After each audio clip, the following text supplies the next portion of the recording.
Bonjour à tous. Ah, là, fermez les yeux et revenez à l'intérieur.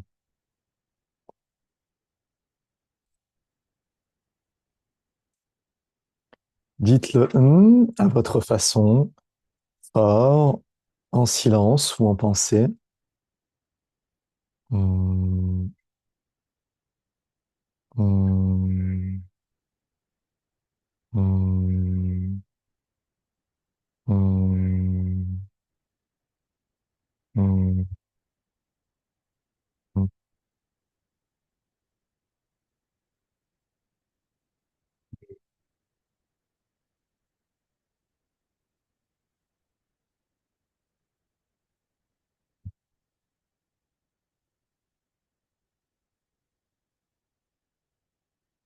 Et réalisez que vous êtes en train d'observer et de donner les ordres pour faire le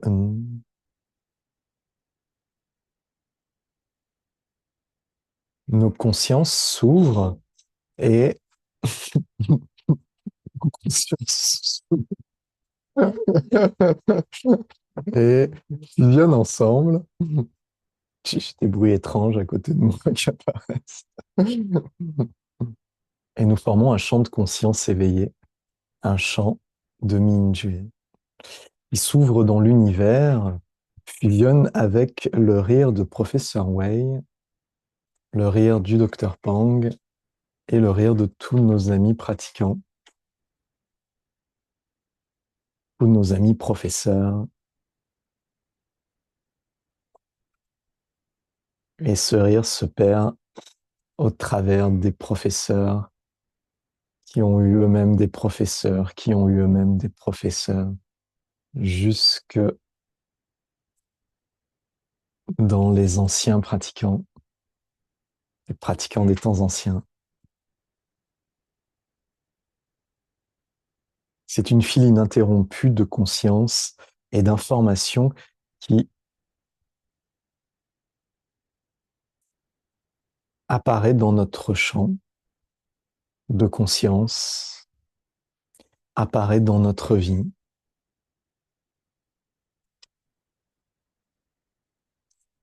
Dans le Zhenan Qigong, quand on parle de sa vie, c'est tout à fait différent quand on parle de sa vie dans la vie de tous les jours.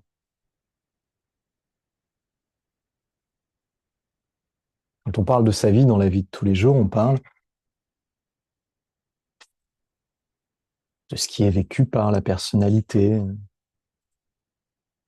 ce que l'on a fait aujourd'hui, d'où on vient, où on va, les frères, les sœurs, les goûts, les boulots qu'on a fait, les endroits où on a vécu. C'est le plus souvent l'histoire de la vie dont on parle, l'histoire que l'on a vécue, les conditions de vie, les gens, ce qu'on y a fait, ce qu'on en a compris, vu, dit. Mais là, quand je parle de ma vie, de votre vie, de notre vie, je parle de ce qui est vivant dans ce moment. Ça n'a rien à voir avec les conditions de vie ni l'histoire de la vie. Je n'ai pas besoin de savoir qui je suis, je n'ai pas besoin d'avoir un nom, je n'ai pas besoin d'être né quelque part, d'aller quelque part, de vivre dans un endroit particulier.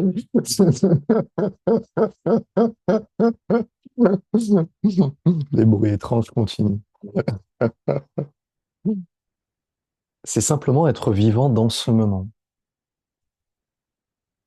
Ça n'a pas besoin du label de ma personnalité, même si c'est vécu au travers de ma personnalité, au travers de ma sensibilité particulière et de ma relation au monde, qui est unique, tout comme la vôtre, qui est unique.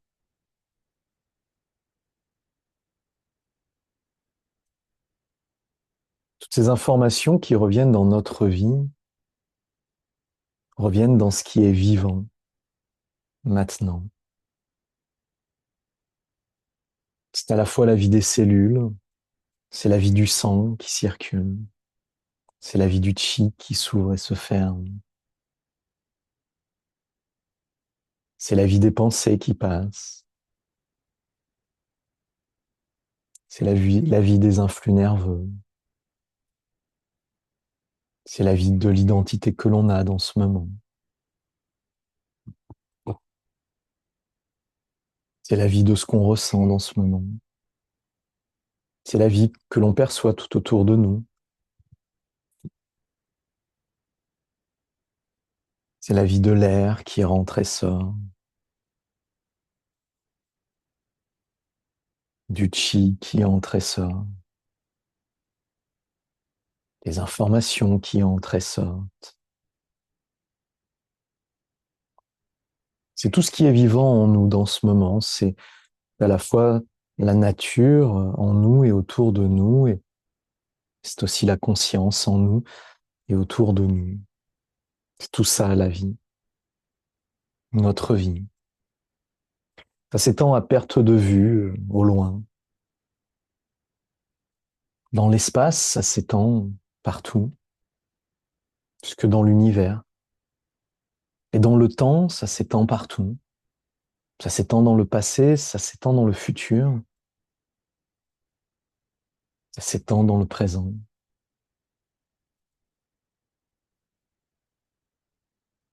Le temps et l'espace sont intimement liés.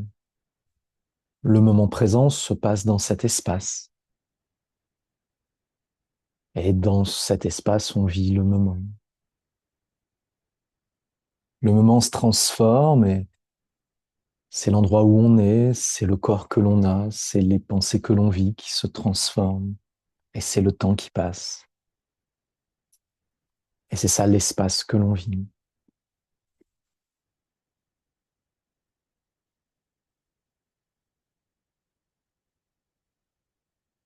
La réalité la plus simple de l'espace et du temps, on appelle ça le chi originel.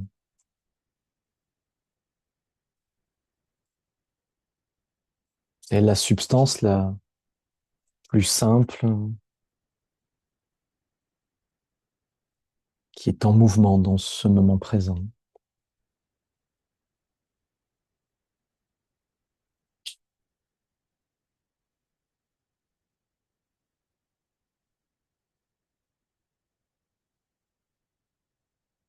Le chi originel, tout provient de là. C'est un grand mot, chi originel, et les grands mots sont toujours un peu impressionnants, et propices à la confusion.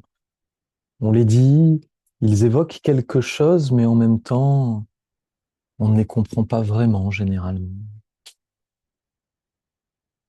Mais c'est un peu exotique et c'est intéressant intellectuellement. En même temps qu'il y a vraiment une perception peut-être indicible, peut-être subtile, mais qui évoque et inspire quelque chose au-delà des mots.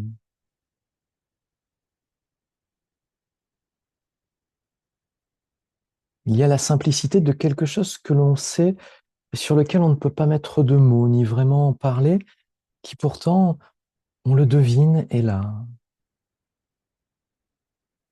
Mais on serait bien embarrassé de l'exprimer clairement. C'est élusif, mais il y a quelque chose de présent pour autant. C'est un petit peu comme le vide. Le vide, il n'y a rien, et pourtant on peut ressentir le vide. C'est qu'il y a quelque chose. Si le vide, c'était vraiment juste le rien, sans perception du tout, alors on ne pourrait même pas le penser, on ne pourrait même pas en parler, on ne pourrait pas du tout le ressentir.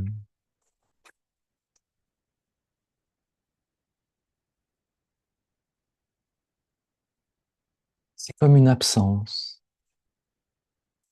Une absence, c'est déjà une perception. On le sent, une absence. On sent que quelque chose manque, mais ce manque lui-même est également une perception. C'est là, c'est absent. Quand c'est absent, étrangement, il y a déjà quelque chose, il y a l'absence, qui n'est pas qu'un manque, mais qui est aussi un plein.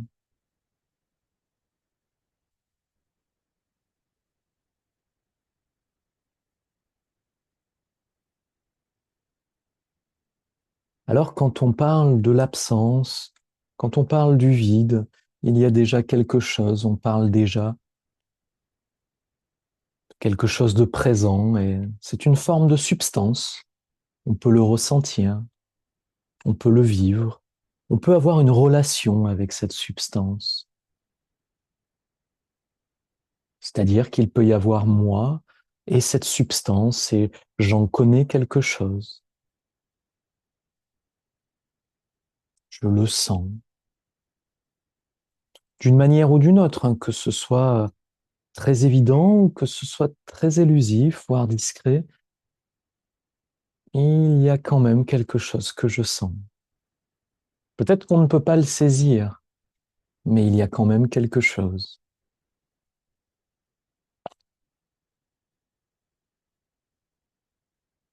C'est un peu comme l'observateur. L'observateur, on ne le saisit pas vraiment. On vit bien qu'on observe, c'est sûr, on observe. On ne peut pas en douter. Et pourtant, c'est élusif. On ne peut pas vraiment le saisir, on ne peut pas vraiment en faire quelque chose. C'est assez inconfortable pour le mental d'avoir une perception dont on ne peut rien faire.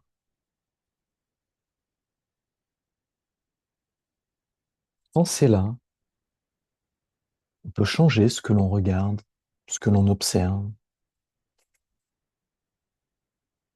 Mais on est toujours en train d'observer.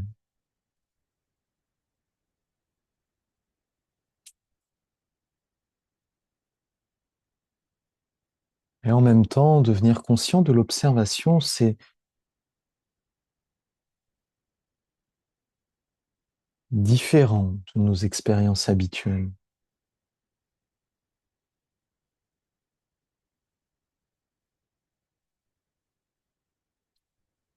C'est comme se mettre en relation avec quelque chose de plus profond ou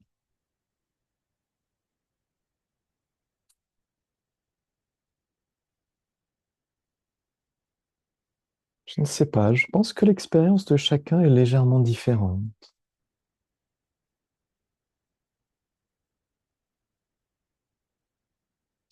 Quand on revient à l'observateur, on ouvre la porte qui va au-delà des mots. Vous savez, souvent, quand les pensées nous racontent des histoires qui nous font souffrir, on aimerait trouver une porte qui va nous permettre de sortir de la salle dans laquelle les mots sont dits.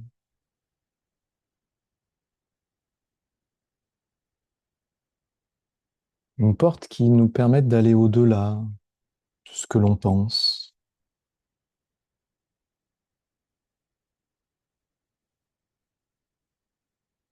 Eh bien, la pratique de Mingjue, observer l'observateur, contient la promesse que cette porte existe.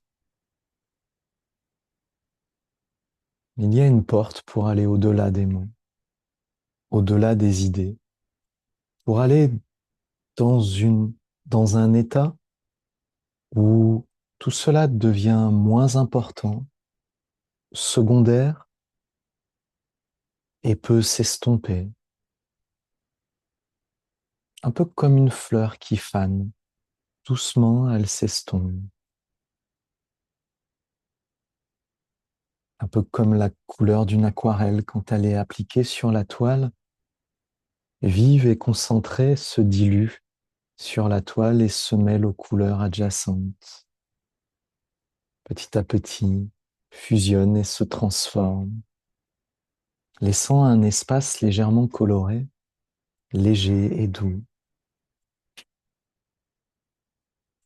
où il n'y a plus d'agressivité, plus de combat, plus de dureté.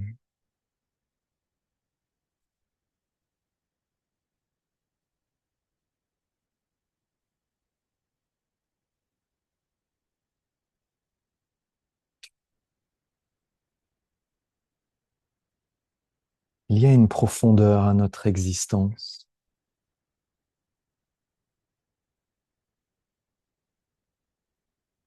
C'est une promesse Dans la chrétienté, on appelle ça le salut, tellement la promesse est grande, la rédemption, des grands mots, des mots trompeurs, des mots propices à la confusion, pour parler qu'il y aura toujours un espace en nous où l'on peut être et vivre au-delà des mots et des jugements, au-delà de toutes les idées que l'on se fait sur soi ou que les autres se font sur nous.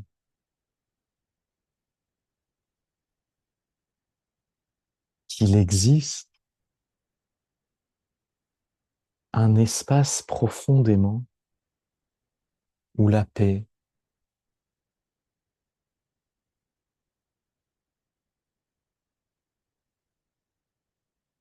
est présente.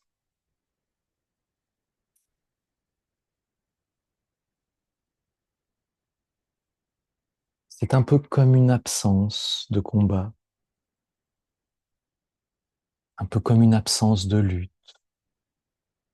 Non pas que la lutte et le combat soient vraiment terminés, mais juste c'est absent.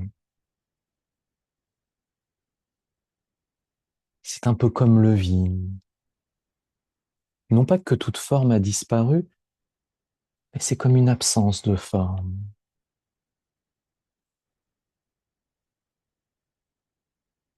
C'est un peu comme le silence. Non pas qu'il n'y a plus de bruit,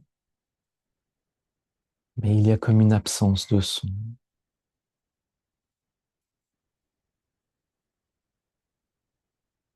C'est un état que je définirais plus comme quelque chose en moins par rapport à ce qu'il y a d'habitude, et pas vraiment quelque chose en plus que d'habitude.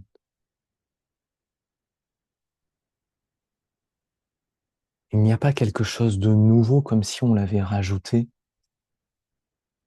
il y a plutôt quelque chose qui est soustrait.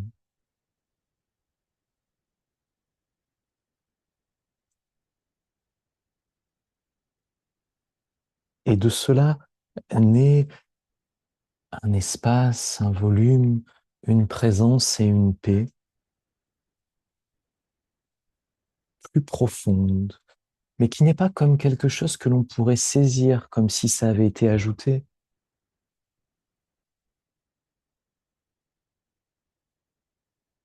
Ce n'est pas nouveau. Et pourtant, il semble que ce n'était pas là avant. De ce point de vue, c'est mystérieux. C'était déjà là, mais on n'en faisait pas vraiment l'expérience. Ça apparaît, mais en même temps, ça n'avait pas disparu.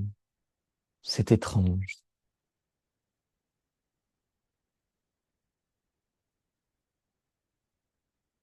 C'est peut-être ce que les textes classiques veulent dire en disant qu'il n'y a pas d'avant et pas d'après, pas d'arrivée et pas de partie.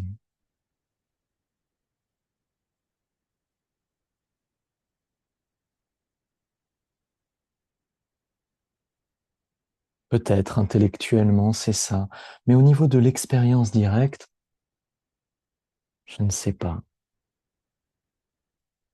Et je n'ai pas besoin de le savoir.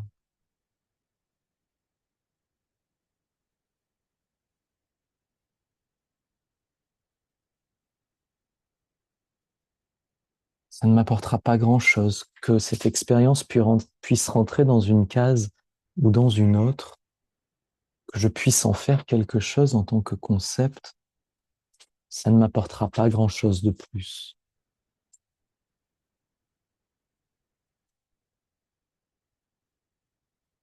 Il semble que ce ne soit pas vraiment le but de cette expérience de créer un concept de plus, une idée de plus.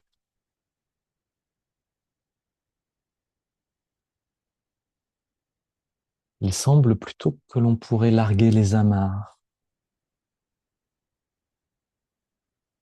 se détacher, comme un bateau qui, larguant les amarres, emporté par le flot et par au loin, dans l'immensité. Et c'est une immensité douce et paisible.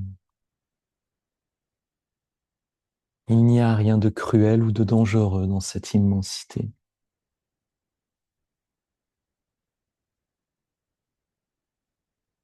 C'est l'inverse de ce que l'ego imagine. Toute la peur de l'ego semble pouvoir se diluer dans une profondeur câline, douce.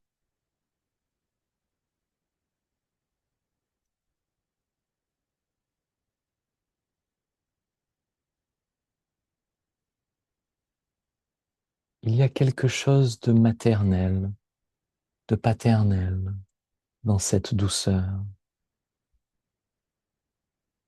Quelque chose du lien que l'on a avec un enfant ou avec un bébé.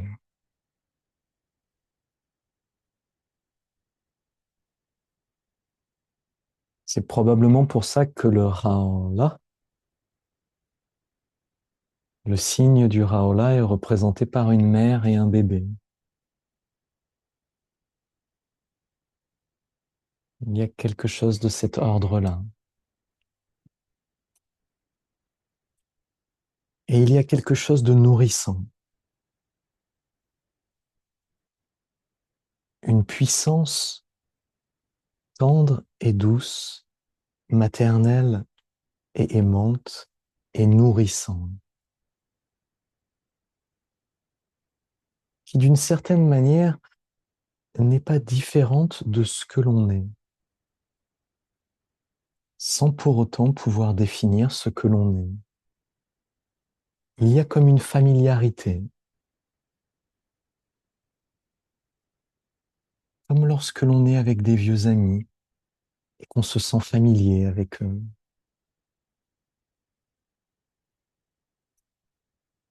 Ils ont changé, nous aussi, pourtant la familiarité reste.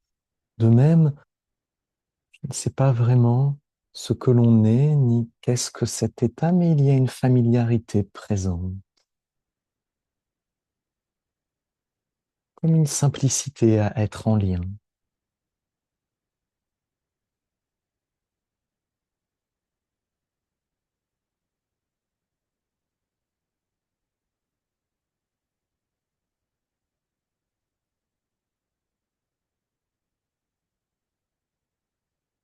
Et nous pouvons nous détendre de plus en plus profondément dans cet état.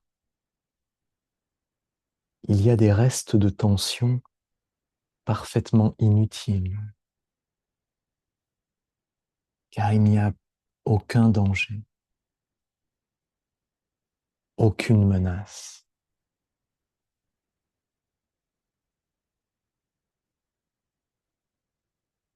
Il n'y a rien à maintenir, car rien ne va s'écrouler.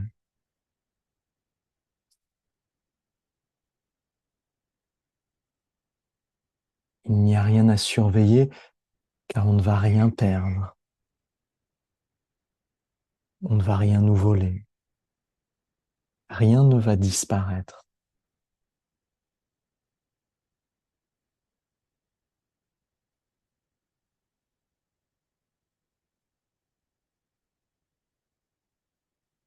Cette profondeur,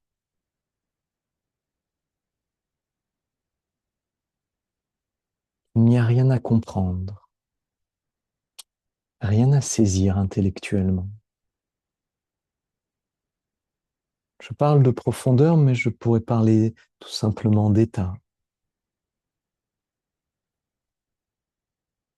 C'est un état d'être, un état d'esprit, un état de présence à soi et au monde.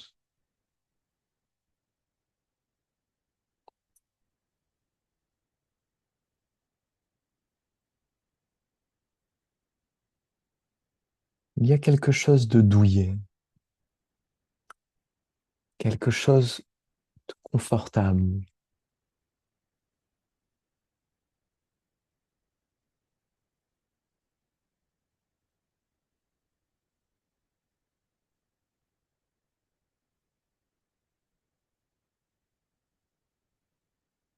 Si on recherchait des sensations très présentes, très intenses, il n'y en a pas beaucoup dans cet état-là. C'est tellement doux qu'il n'y a rien de vraiment prégnant, rien qui s'impose à nous. Au contraire, il y a de l'espace. On peut être libre de vivre son expérience comme on le souhaite. On a de la place, on a du temps, on peut profiter. On n'a pas à courir vers la prochaine chose à saisir. Il n'y a pas à faire d'efforts pour maintenir. Et en même temps, dans cet état d'esprit, il n'y a pas vraiment l'envie de faire des efforts.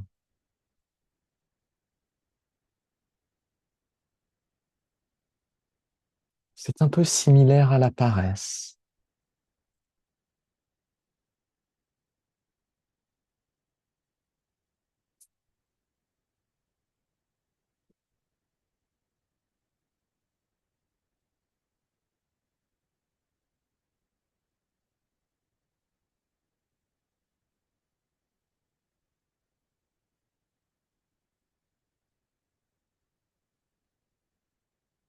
Le mental a une inertie. Il faut du temps à nos schémas habituels pour qu'ils s'épuisent et arrêtent de générer les mêmes schémas, arrêtent de générer les mêmes habitudes, les mêmes réactivités.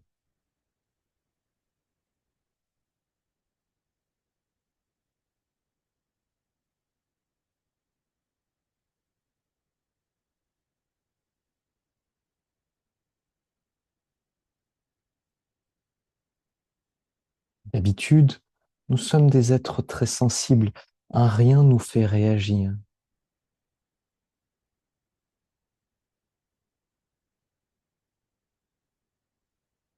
Nous sommes souvent à fleur de peau.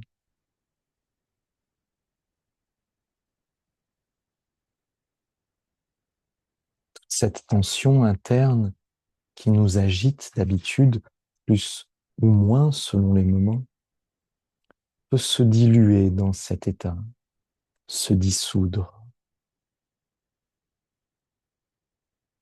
Un peu comme de la glace qui fond.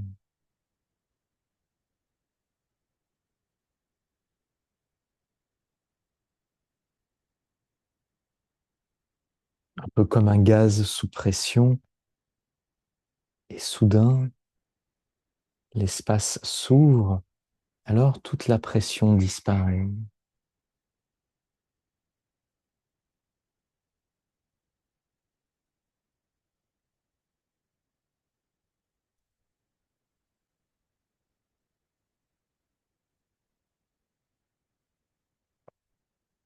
Dans toutes les spiritualités et les religions du monde, il y a la promesse de cet état.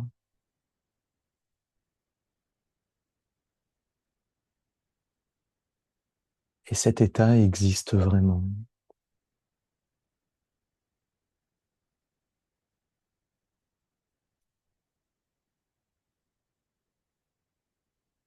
Et tous ensemble, nous formons un champ de conscience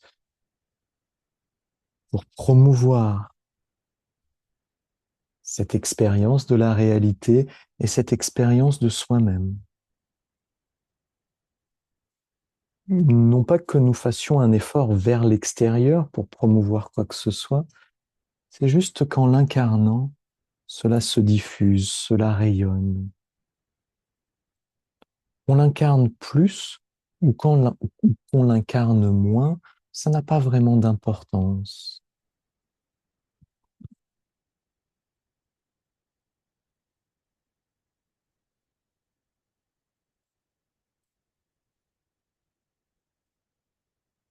Ce qui est important dans ce moment, c'est que vous puissiez prendre un moment de répit, de repos, que vous puissiez vous recharger en paix, en amour, en douceur, en tendresse.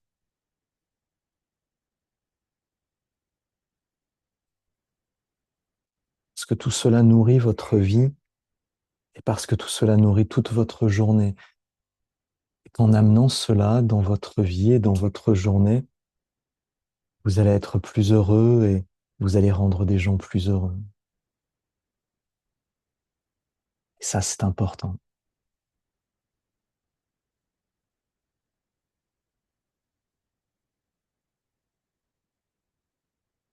C'est comme ça que l'on change le monde. Je crois que c'est comme ça.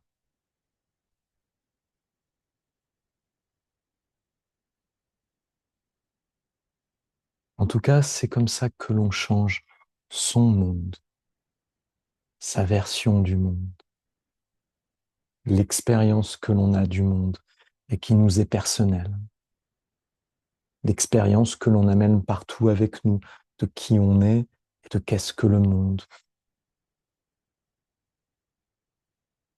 Nous pouvons le changer de fond en comble. C'est possible. Bien d'autres l'ont fait avant nous et bien d'autres le font en même temps que nous. Et bien d'autres le feront.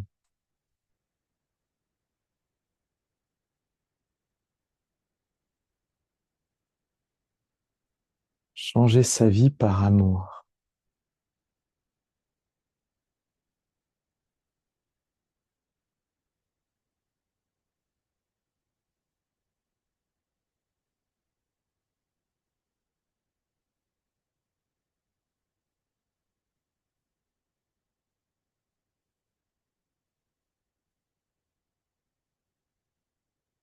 Il y a fondamentalement quelque chose qui semble incompréhensible,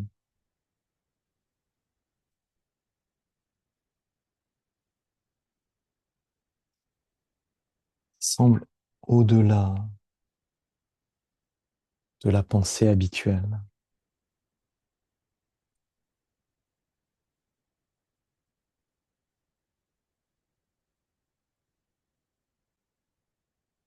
Comme ce n'est pas quelque chose en plus, quelque chose de plus par rapport à d'habitude, alors c'est quelque chose que l'on peut ignorer très facilement.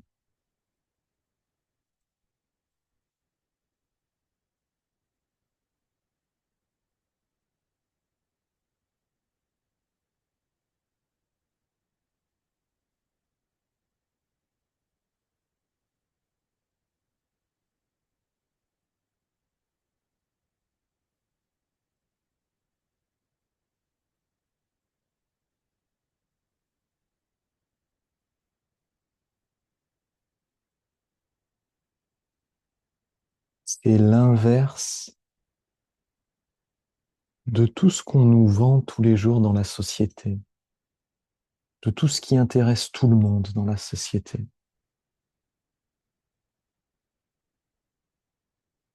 L'état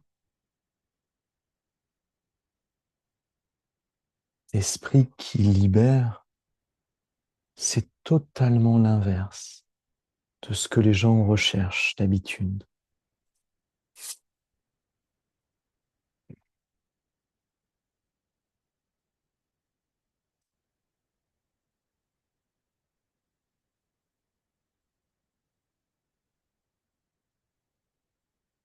Et on nous a appris depuis tout petit qu'aller dans cette direction n'avait pas forcément beaucoup d'intérêt. Et généralement, on ignore cette solution. Aller vers le silence, aller vers l'espace, aller vers ne pas savoir, ça ne semble pas vraiment prometteur. Et on ne voit pas en quoi ça pourrait réellement améliorer la vie. Il nous faut savoir plus. pour mener à bien la compétition du savoir, pour avoir une personnalité brillante et remarquable, se nourrir de ça.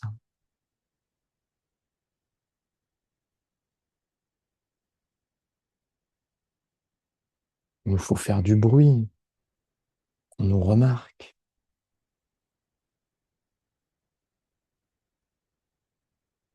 Il nous faut faire et être beaucoup de choses au quotidien pour pouvoir nourrir notre personnalité, nourrir ce sentiment d'être quelqu'un qui a de la valeur et qui est important, tellement dans le fond,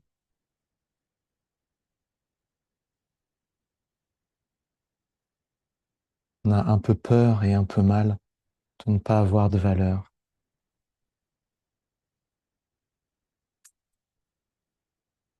qu'on soit insignifiant.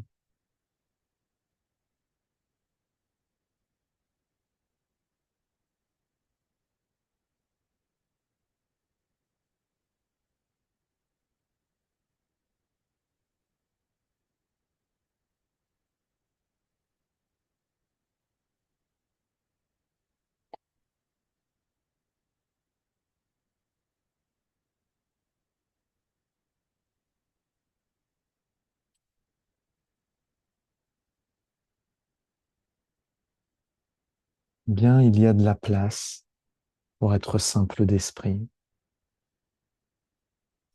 pour juste être contemplatif, pour juste vivre le moment et n'en faire rien de particulier.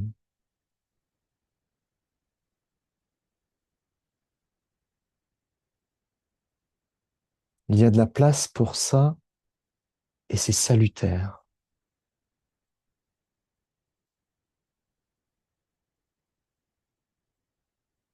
c'est métamorphosant.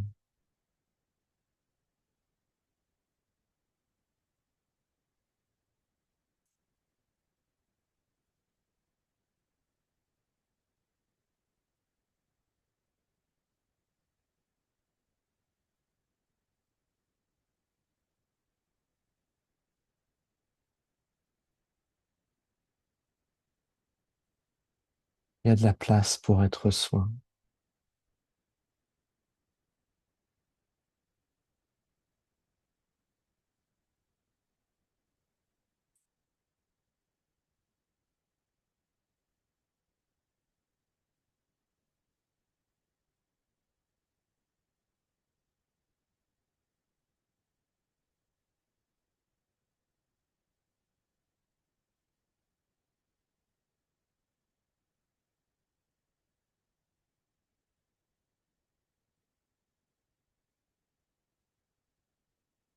Généralement, être soi, c'est être le corps et être le mental.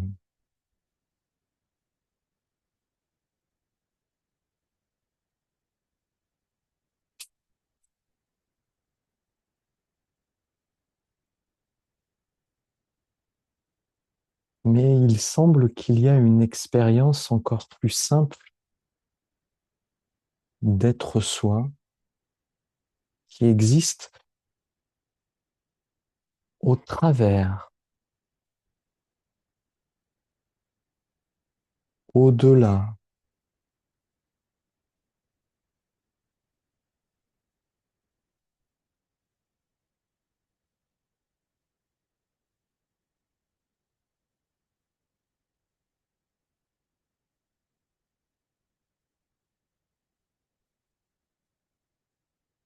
sorte que le corps et les sensations existent, que les pensées et les perceptions mentales existent,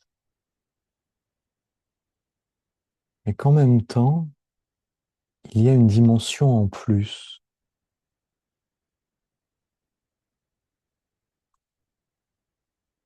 plus vaste,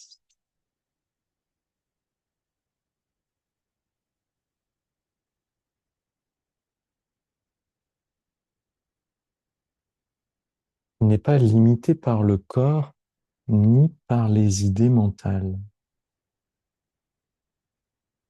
mais qui pour autant contiennent ces idées mentales et le corps.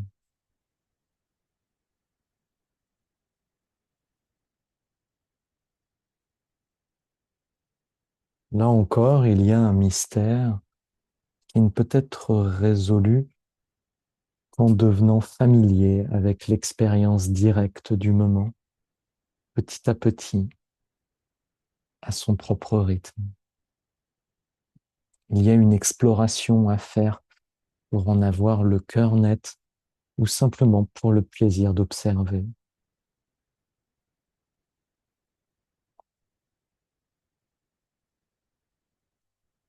Généralement, les personnes qui ont plus souffert se transforment plus vite que les autres.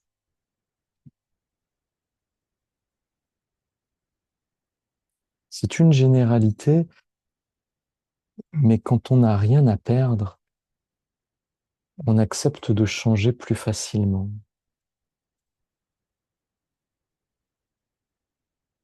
Si on a beaucoup de choses aux quoi se raccrocher,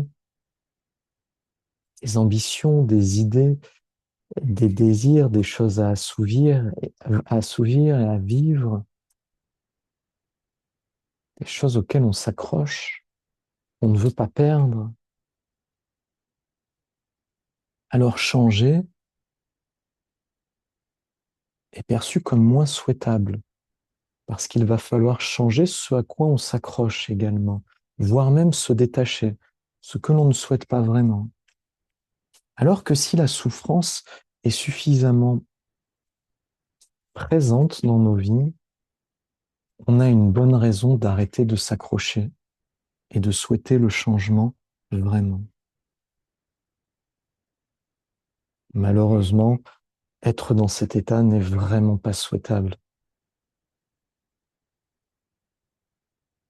car personne n'aime souffrir.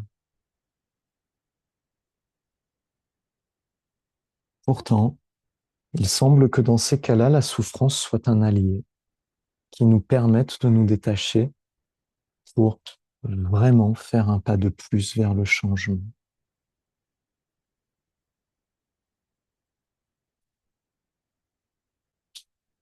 Je me souviens l'histoire de cette femme qui, avec son mari, avait une vie assez confortable aux États-Unis, classe moyenne supérieure, suffisamment de revenus et d'argent de côté, une jolie maison, une vie de famille. Ils avaient investi leur argent auprès d'un certain monsieur Madoff. Malheureusement, un jour a perdu la totalité de leurs capitaux.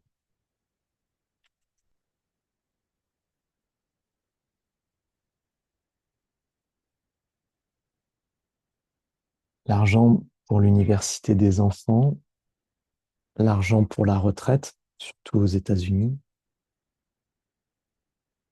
l'argent pour payer les traites de la maison, de la voiture,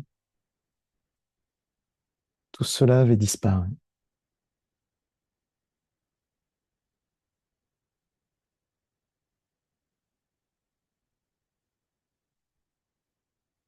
Cette femme disait que sa vie quotidienne était devenue un enfer. Elle réfléchissait à ça en boucle, par tous les sens, se sentait victime dans la peur et l'inquiétude de manière immense, abyssale.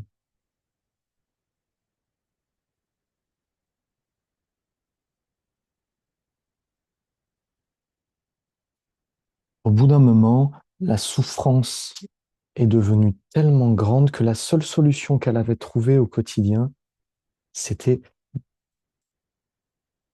de revenir dans le moment présent, pour arrêter de se concentrer sur ses pensées, parce que ses pensées étaient intenables. La peur et l'inquiétude que ça générait la faisaient souffrir beaucoup, beaucoup trop. Alors que quand elle revenait dans le moment présent, qu'elle s'intéressait volontairement à quelque chose du moment présent, des sensations, elle se concentrait pour volontairement revenir, la souffrance diminuait. Les pensées devenaient secondaires, la vie devenait supportable.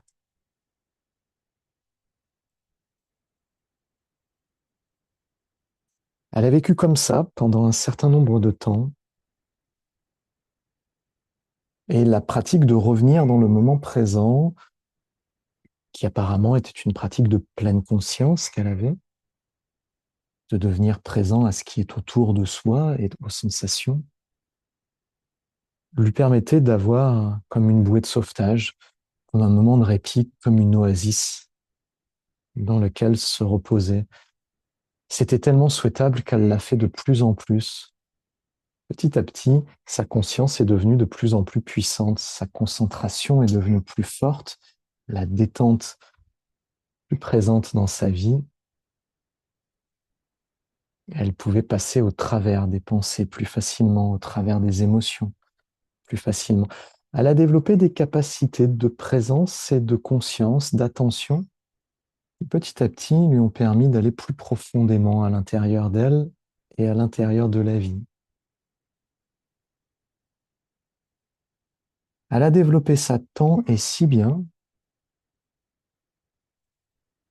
que ce que l'on appellera, nous, le niveau de kung-fu, sa capacité de maîtrise de la conscience et de l'attention, a atteint un très bon niveau.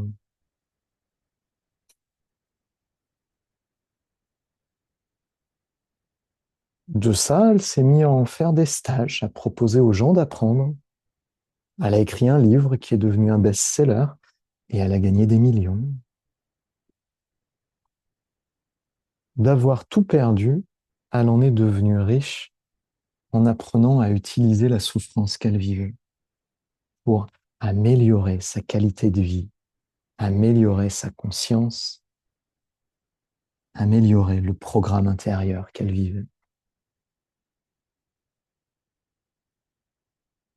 Et ensuite, elle parlait de sa grande souffrance, du grand drame de sa vie, comme du grand cadeau.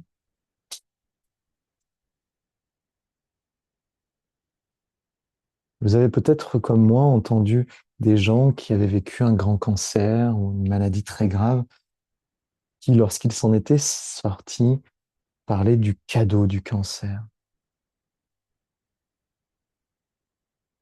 Une pensée absurde pour quelqu'un qui est pris dans la souffrance et dans les ténèbres qui vont avec la souffrance. Mais pour ces gens qui s'en étaient sortis et avaient été passés au travers, c'est la souffrance elle-même qui leur avait permis de passer à une nouvelle étape de leur vie. Sans cette souffrance, ils ne seraient jamais passés à cette étape de leur vie, selon eux.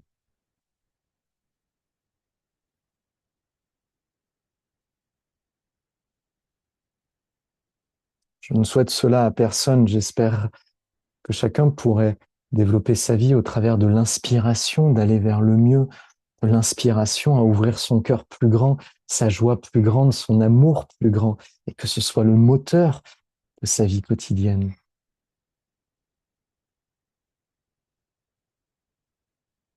Mais force est de constater que beaucoup d'entre nous sont là aujourd'hui à 7 heures du matin, 8 heures maintenant, parce que c'est la souffrance qui nous a fait venir ici. Une souffrance qui pouvait être une petite insatisfaction ou alors une vraie grande souffrance et un drame.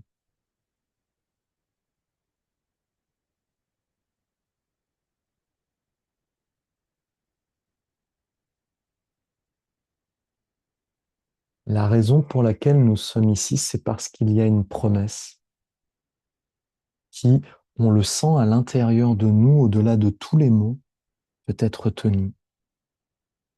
Il y a la promesse d'une nouvelle vie que l'on peut réinventer, une métamorphose qui est possible et que l'on peut vivre personnellement et développer par soi-même, loin de la domination et de la dépendance envers tous les maîtres. Une maîtrise et une compétence que l'on peut développer par soi-même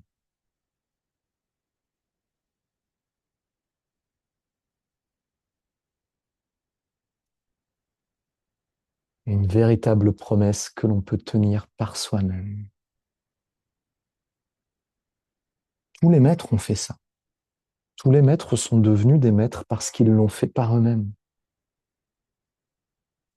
Sinon, ils ne seraient jamais devenus des maîtres.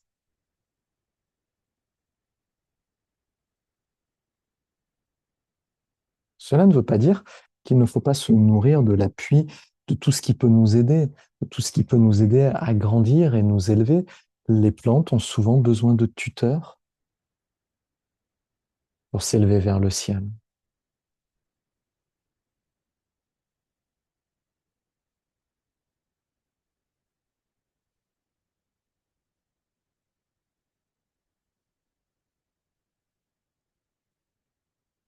C'est une chance de pouvoir recevoir les enseignements de quelqu'un que l'on comprend,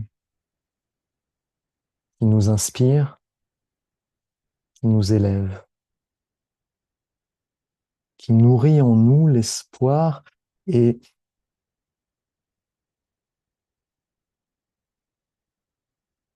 la foi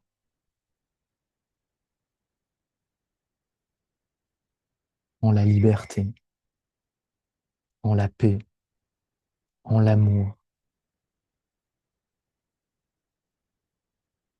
La foi en une dimension profondément humaine de notre vie, profondément bonne,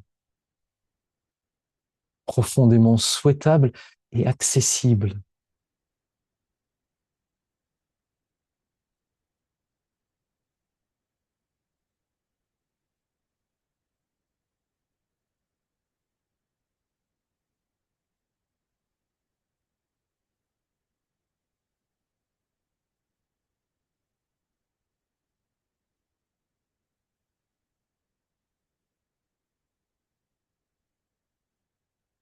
Une foi qui nourrit de l'intérieur, car la foi, avant d'être un terme chrétien, c'est avant tout la compétence à pouvoir connaître sans avoir besoin de raison logique, sans avoir besoin d'y réfléchir, connaître directement, avoir foi dans quelque chose dans lequel on ne peut pas réfléchir, mais que l'on peut vivre directement.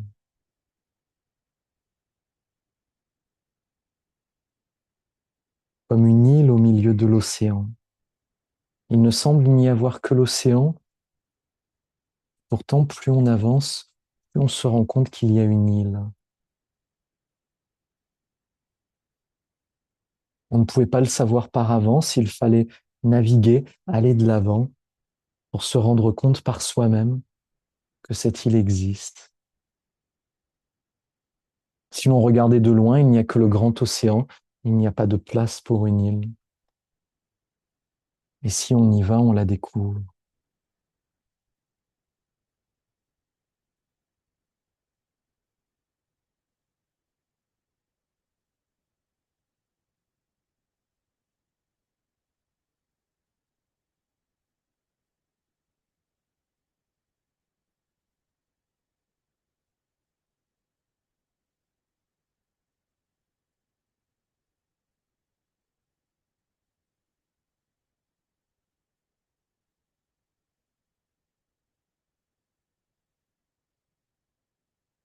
Mais on ne peut pas savoir.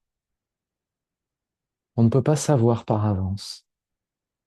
Il faut d'abord avancer et c'est là où la foi apparaît. On va de l'avant, non pas parce que l'on sait, mais parce que l'on sent. Parce que quelque chose dans le moment présent inspire en nous une connaissance plus profonde que le savoir intellectuel. Et on va de l'avant. On fait le pas de plus. Parfois, on pourrait faire un pas de moins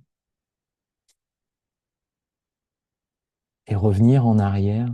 Ou alors, on pourrait faire un pas en avant et confirmer tout ce qui nous a amenés là. Confirmer l'élan et la foi qui nous porte en allant de l'avant.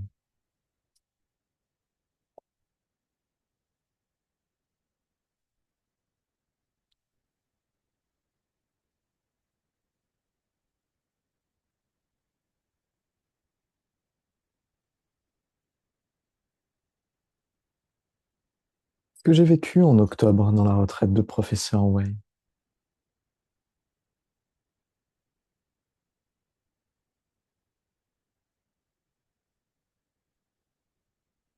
en allant à la retraite, je savais que quelque chose dans ma vie allait se transformer. Non pas intellectuellement, mais je le sentais.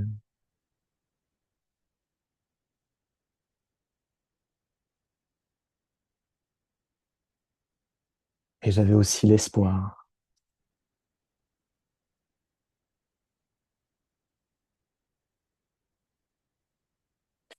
Mais ce genre de transformation profonde, lorsqu'on vit le processus de transformation, ce n'est pas très agréable.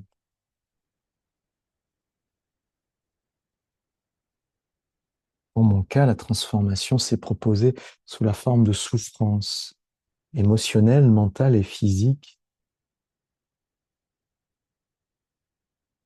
tellement profondes qu'elles m'ont donné envie d'arrêter la retraite au bout de quelques jours, de repartir. Impossible, puisque j'étais traducteur, puisque j'ai des gens qui comptent sur moi, puisque j'ai une autre retraite par la suite, puisque ma copine Koumi est ici dans la retraite pour devenir professeur et que notre vie s'engage de plus en plus dans cette direction. Impossible de renoncer. Et pourtant, la douleur à l'intérieur était telle que continuer, c'était difficile.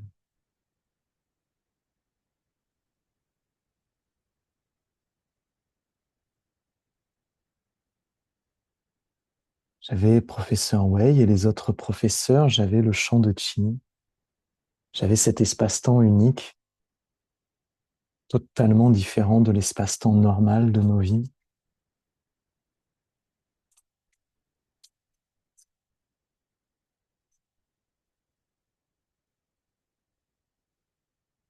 Je ne pouvais pas m'enfuir,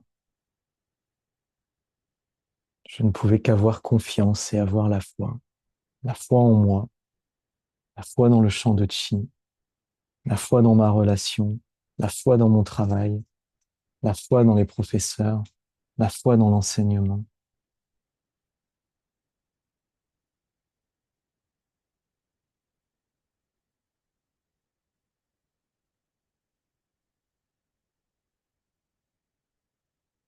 Et au jour le jour, c'était difficile.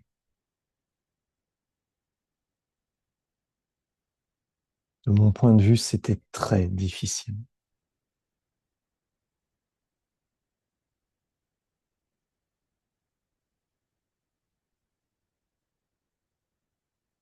Alors je me motivais tout seul, je m'encourageais, je n'en parlais à personne, c'était mon drame personnel, c'était ma grande honte, mon envie de tout abandonner, mon inaptitude, ma souffrance.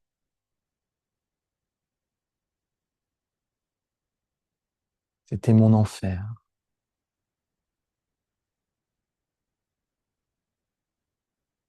Parfois il était plus présent, parfois il était moins présent. Et je dramatisais tout ça. Au bout d'un moment, au cours d'une pratique, la dramatisation est devenue tellement puissante, tellement forte au niveau de la douleur interne, tellement forte au niveau de l'intensité du drame qui semblait ne laisser aucune place, aucun échappatoire pour aucune solution. C'était la fin. Vu de l'extérieur, quand on le dit comme ça semble bête, mais lorsqu'on le vit de l'intérieur, c'était la fin.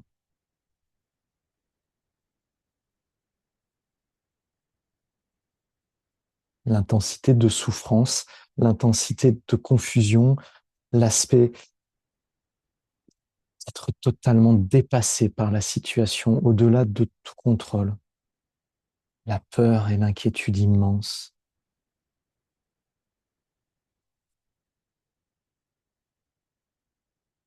et le drame qui amplifie tout.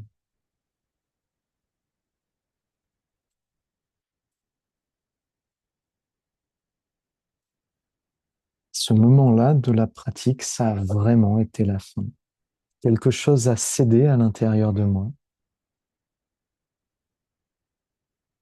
Ça s'est ouvert et à ce moment-là, j'ai su que c'était terminé.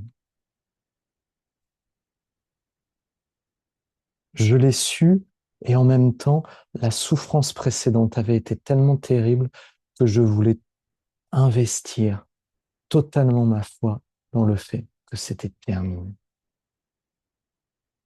Non seulement je le savais, mais en même temps, je voulais y croire.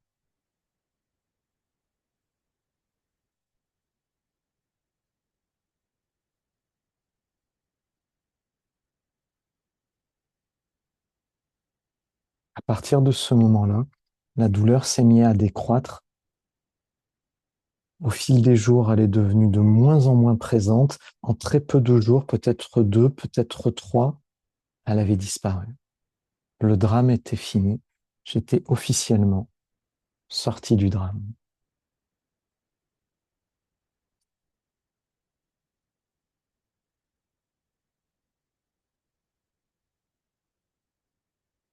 Et à partir de là, la métamorphose a commencé.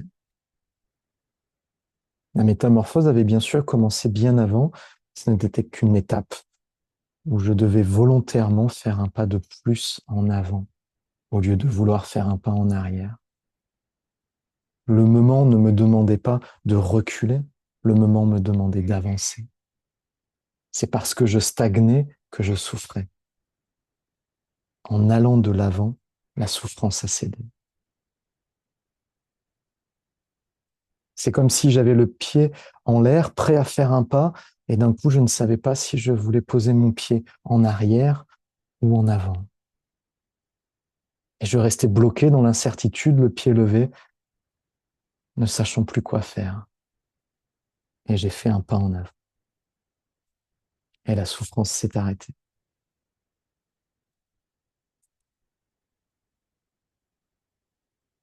À partir de là, ma vie s'est significativement transformée.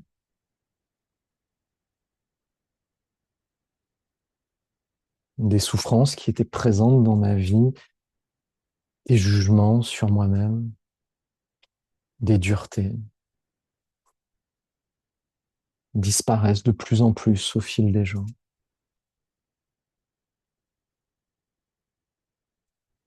Une paix, un contentement, une appréciation de moi et de ma vie, une confiance en moi et en la vie, un espoir et une foi plus grande, plus saine et plus douce. Quelque chose de serein et de vide qui grandit.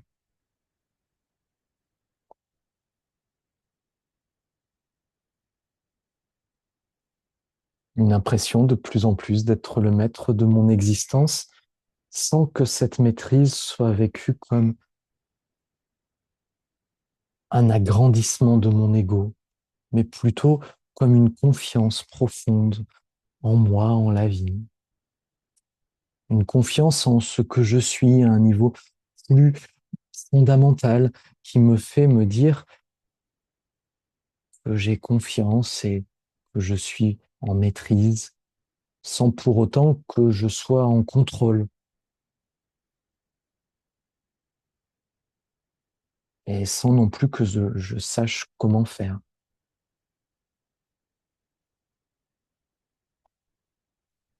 Tout ça est plus ou moins présent. Ce n'est pas comme un conte de fées où ils vécurent heureux et eurent beaucoup d'enfants. La vie ne ressemble définitivement pas à ça. C'est des hauts et c'est des bas, mais c'est moins haut et c'est moins bas.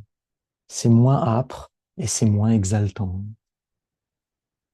C'est plus simple et naturel, plus doux, plus malléable.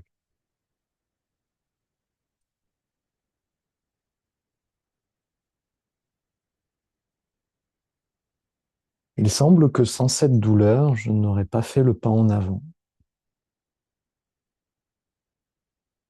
Je n'aurais jamais eu envie de me confronter à ça en le sachant, mais c'est arrivé comme ça.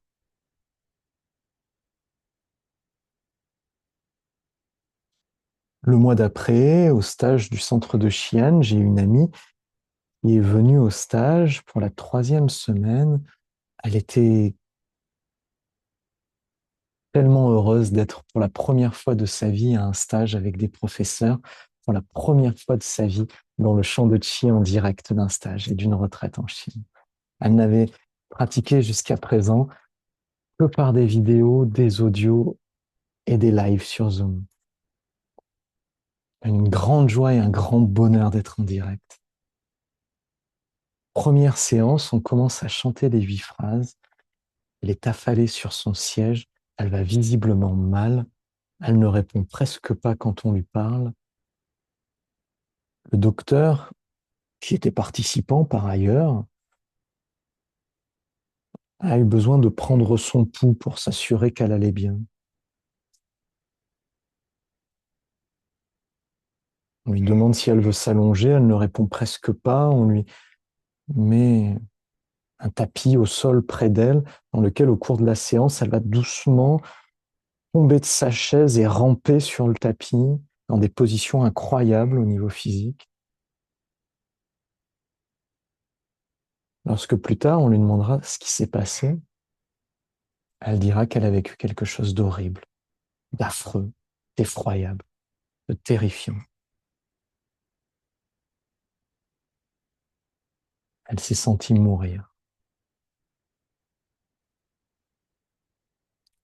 Normalement, c'est le genre de personne qui, si on lui parle de ça, soit elle va dire qu'on en fait trop, soit elle va trouver un côté exaltant, hein.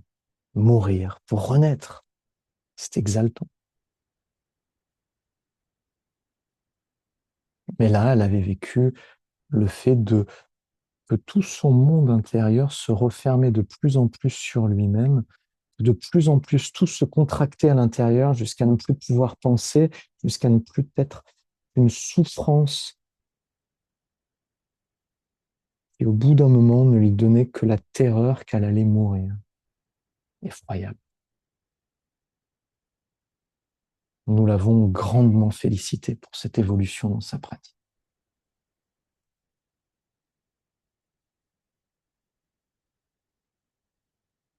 Elle a eu du mal à comprendre nos félicitations.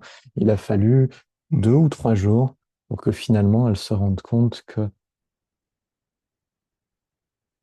quelque chose en elle avait cédé et s'était renouvelé et qu'elle était passée à une autre étape.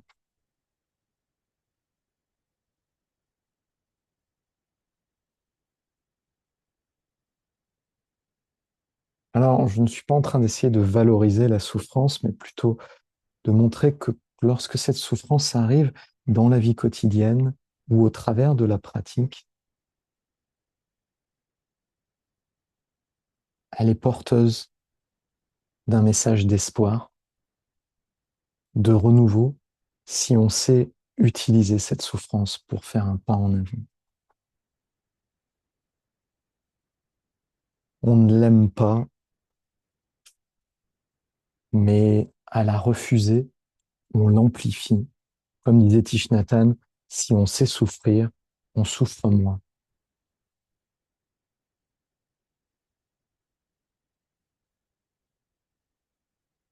Ce n'est pas quelque chose que l'on recherche, mais si c'est quelque chose qui arrive, il faut savoir comment le vivre, quoi en faire.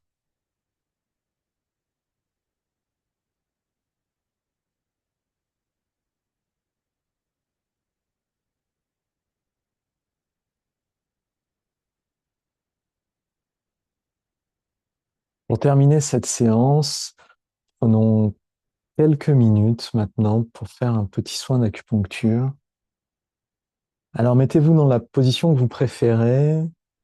Il nous reste juste 10 minutes à la séance. On va faire 10 minutes d'acupuncture. Vous pouvez être allongé, vous pouvez être assis. L'essentiel, c'est de vous sentir vraiment à l'aise et laissez-vous aller.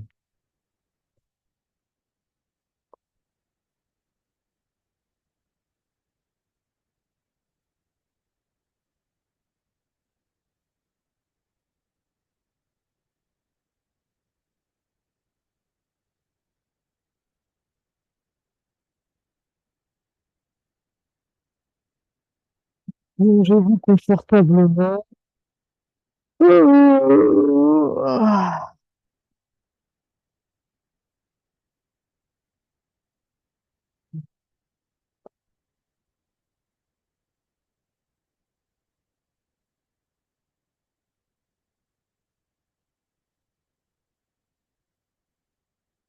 Prenez de grandes respirations amples et douces.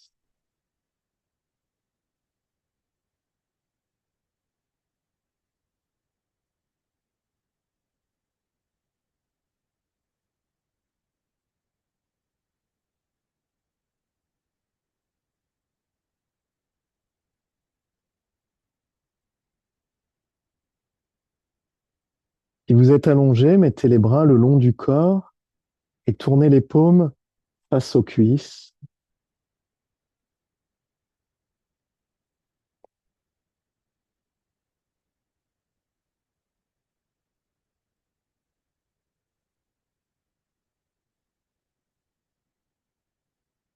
Nous nous ouvrons dans le chi de l'univers qui revient dans le champ de chi, revient dans notre conscience et notre corps de chi.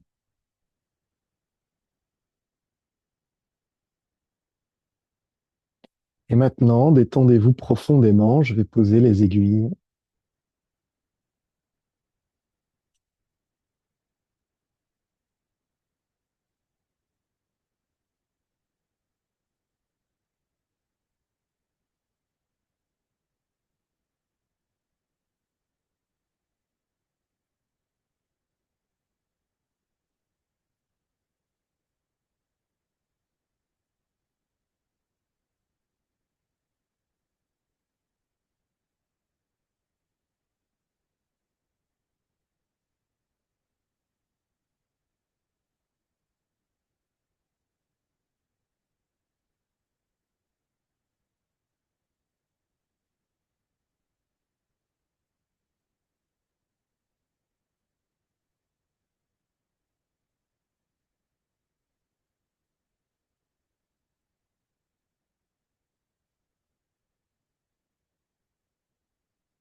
Tout s'ouvre dans l'univers et le corps de chi reçoit le pur chi de l'univers.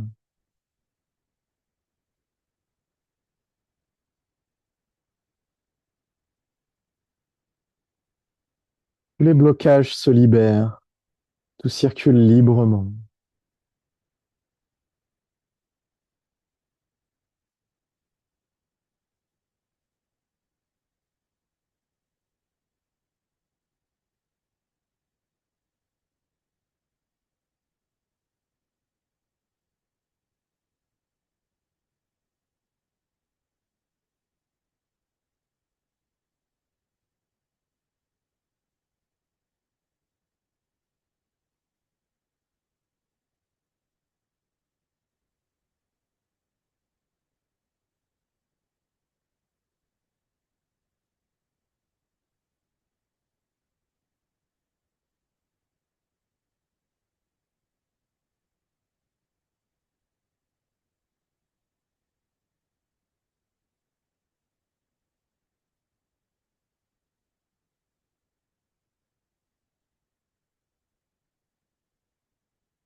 Quand on résiste à une sensation ou à une idée,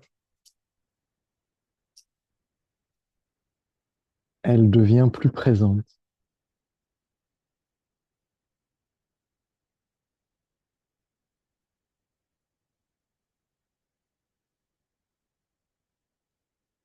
Quand on n'aime pas une sensation ou une idée, elle devient plus présente.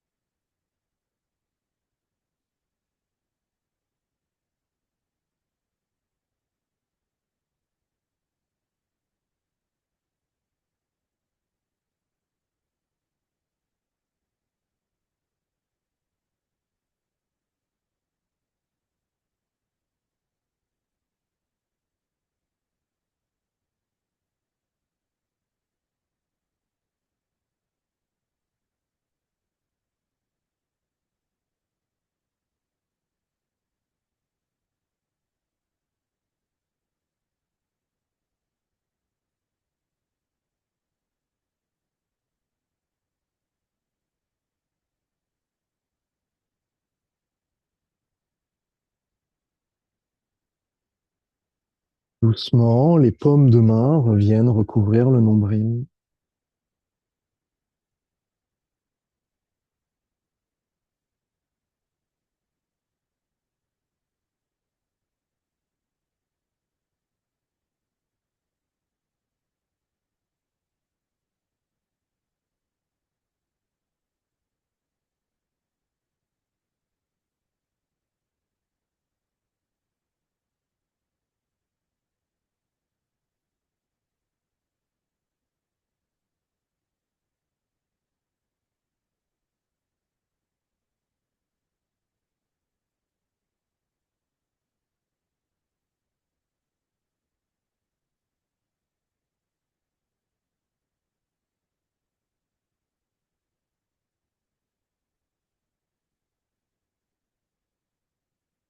Les informations et tout le chi de cette séance deviennent efficaces et transforment.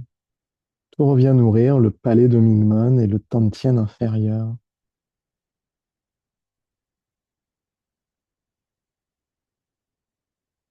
Doucement, séparez les mains, bougez les doigts et les orteils.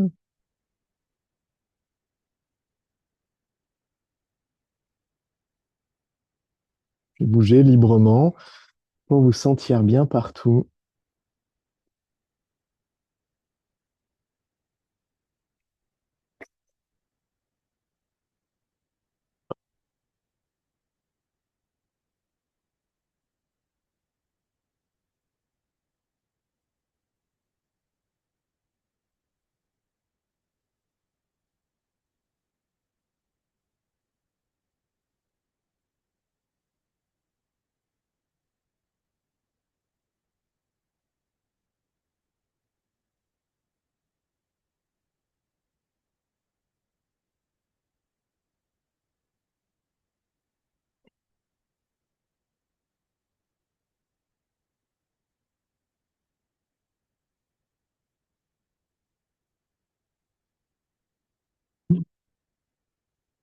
Hop.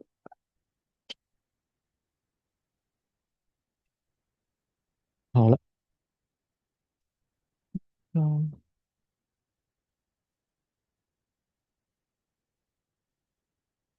peut prendre quelques minutes si vous avez envie pour partager. J'arrête l'enregistrement.